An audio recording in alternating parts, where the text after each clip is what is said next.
দেখতে পেয়েছেন বিশাল বড় বড় গাছ, গাছের ভিতরে কোনো সাইনবোর্ড নেই। এদিকে দেখেন বিশাল বড় বড় শপিং মল। হ্যাঁ, এখানে কিন্তু সবসময় মানুষের ভিড় থাকে, কিন্তু এই গাছগুলোতে কোনো সাইনবোর্ড নেই। কেন বলতেছি গাছগুলোতে কোনো সাইনবোর্ড নেই? দেখেন গাছগুলোতে কোনো সাইনবোর্ড নেই। আমাদের বাংলাদেশে যেই সরকারি ক্ষমতায় আসুক না কেন, সেই সরকার গাছের উপরে অত্যাচার করে। হ্যাঁ, সেখানে কিন্তু সাইনবোর্ড দেওয়া হয়, গাছের সাথে সাইনবোর্ড লাগিয়ে দেওয়া হয়। গাছের সাথে কেন সাইনবোর্ড লাগিয়ে দেওয়া হয়? হ্যাঁ, এই সরকার ক্ষমতায় আসলে তারা গাছের সাথে সাইনবোর্ড লাগিয়ে দেয়, অমুক ভাই চরিত্র ফুলের মতো পবিত্র, গাছের ভিতরে ফেরাক গাড়ি দেয়। হ্যাঁ, আর আপনি দেখেন মালয়েশিয়াতে কোনো নেতারও ছবি পাবেন না, আপনি রাস্তার ফুটপাতে কোনো নেতারে আপনি ছবি পাবেন না। রাস্তার ফুটপাতে কোনো নেতার ছবি তারা রাখে না। আর এখানে যদি শপিং মলটা থাকে, শপিং মলের সাইনবোর্ড, এখানে ডক্টরদের সাইনবোর্ড অভাব নেই বাংলাদেশে। হ্যাঁ, শপিং মলের সাইনবোর্ড, ডক্টরদের সাইনবোর্ডের কোনো অভাব নেই বাংলাদেশে। আর আপনি দেখেন এই গাছগুলোর ভিতরে এগুলো দেওয়া সম্পূর্ণ নিষেধ। গাছ একটা প্রকৃতির মানে সৌন্দর্য। হ্যাঁ, প্রকৃতি তাকে যেভাবে বেড়ে উঠে গেছে এভাবে উঠবে।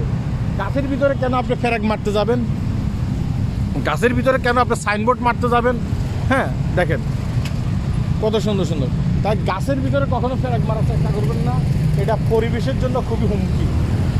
গাছের ভিতরে যদি আপনি মারার চেষ্টা করেন, দেখেন বিশাল বড় বড় গাছ, কিন্তু এই গাছের ভিতরে কোনো সাইনবোর্ড আপনারা দেখতে পাবেন না।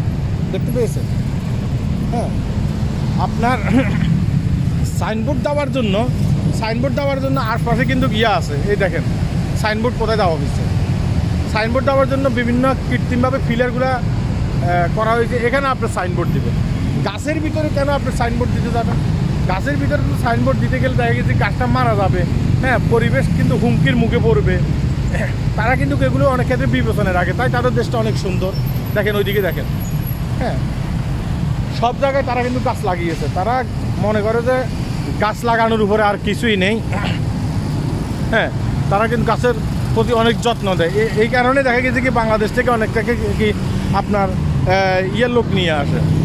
হ্যাঁ, বাংলাদেশ থেকে লোক নিয়ে আসে, তারা বিভিন্ন জায়গা থেকে লোক নিয়ে আসে তাদের গাছের পরিচর্যা করার জন্য। সব জায়গায় এখানে কোনো পলিথিন পাবেন না। তারা চেষ্টা করে যে পলিথিন এই দেশ থেকে উঠিয়ে দেওয়ার জন্য। হয়তো কিছু কিছু জায়গায় আছে, এখানে পলিথিন পাবেন না। এখানে পরিবেশের চেয়ে অনেক সুন্দর একটা পরিবেশ। হ্যাঁ, মনোরম দৃশ্য। বাংলাদেশ থেকে হয়তো বা নতুন নতুন এখানে আসলে হয়তো ব্যবসা বাইজা যায়, প্রথমে সে এখানে দাঁড়ায় থাকে, এখানে এটা ফেলতে চায়, সেটা ফেলতে চায়, কাঁচরা ফেলতে চায়, পরবর্তীতে ঠিক হয়ে যায়। হ্যাঁ, তারা সব জায়গায় না তাদের দেশটা যে না অনেক সুন্দর, তারা অনেক সুন্দর করে তাদের দেশটাকে নিচ্ছে। বুঝতে পেরেছেন? অনেক সুন্দর করে তাদের দেশটাকে নিচ্ছে। আমাদের দেশটা অনেক সুন্দর, আমাদের দেশটাকেও আমরা এইভাবে সুন্দর করে নিতে হবে। আমাদের দেশটাও যেন পিছিয়ে না থাকে। বাংলাদেশ থেকে কোটি কোটি টাকা আপনার দেখা গেছে কি যুক্তরাষ্ট্রে নিয়ে যায়, অন্যান্য জায়গায় নিয়ে যায়। হ্যাঁ, এই টাকাটা যদি বাংলাদেশে থাকতো, আমাদের আর এই বিদেশের মাটিতে এসে আমাদেরকে কষ্ট করা লাগতো না। হ্যাঁ, একজনের ওই যে আল জাজিরার ভিতরে একটা অনুষ্ঠান দেখলাম যে একজন নেতা, আওয়ামী লীগের একজন নেতা, তিনি চট্টগ্রামের সম্ভবত, তিনি কি করছেন, তিনি কয়েকশো কোটি টাকা বাংলাদেশ থেকে নিয়ে গেছেন। তার 300টার উপরে বাড়ি আছে বিদেশের মাটিতে, 300টার উপরে তার বাড়ি আছে। হ্যাঁ, তিনি ওটের চামড়া, ওটের বুকের চামড়া ছাড়া হ্যাঁ তিনি জুতা বানান না, সেই জুতা তিনি পরেন না। তার একটা জুতার দাম হয়েছে কয়েকশো, এটা কি বলে কয়েক হাজার পাউন্ড, 10,000 না 15,000 পাউন্ড। এখন আপনি বুঝতে পেরেছেন আমাদের দেশের টাকা কোথায় চলে যায়। নয়তো আমাদেরকে এখানে এসে কষ্ট করতে হবে না। আমরা এখানে ব্লগ তৈরি করতেছি, আমরা এখানে কথা বলতেছি, এখানে কাজ করতেছি। এরা কিন্তু বা অন্যান্য দেশের নাগরিক কিন্তু আমাদের দেশে গিয়ে কাজ করতো, হ্যাঁ কথা বলতো। বুঝতে পেরেছেন? দেখুন দেশটা কত সুন্দর, মানে অন্যরকম মনোরম একটা ইয়ে। এই যে ট্রেন স্টেশন দেখেন, ট্রেন স্টেশনটা কোথায় দিচ্ছে দেখতেছেন? ট্রেন স্টেশনটা ইয়ের উপরে কোথায়? আমাদের বাংলাদেশে তো ট্রেন স্টেশন আছে, একটা মেট্রো রেল করছে।